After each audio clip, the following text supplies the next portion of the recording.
Welcome to Pink Cake Princess. I'm Andrea and today I'm going to show you how to make cookie letters to make a special cookie message on your dessert table. You can create whatever messages you want.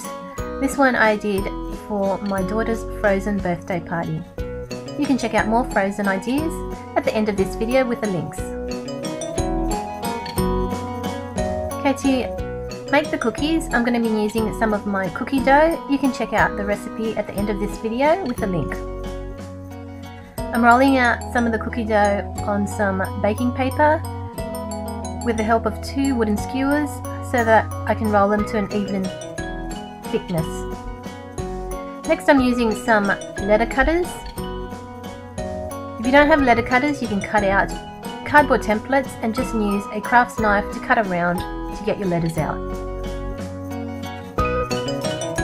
Dipping my letter cutters into some flour and then cutting out the shapes and then placing it onto my baking paper, ready to go in the oven on a tray.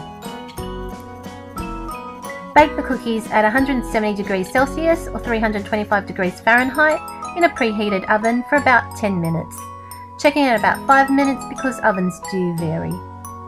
Once they're baked, you take them out and let them cool down. And once they're completely cooled, you can decorate with some fondant icing. I've rolled out some white fondant icing and use the same letter cutters to cut out the letters.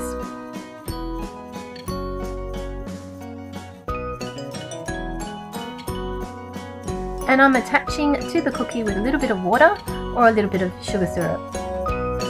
If you like this tutorial, don't forget to click the like button below and click add to favorites if you want to save it. And that's it, that's my cookie letters for your special message on your dessert tables. Don't forget to click the subscribe button here as well at the bottom right hand corner, and you can click for the cookie recipe at the top left here, or some more frozen cake table ideas including the Elsa cake and the snow cone cupcakes. Thanks again for watching guys, you guys have a fantastic day.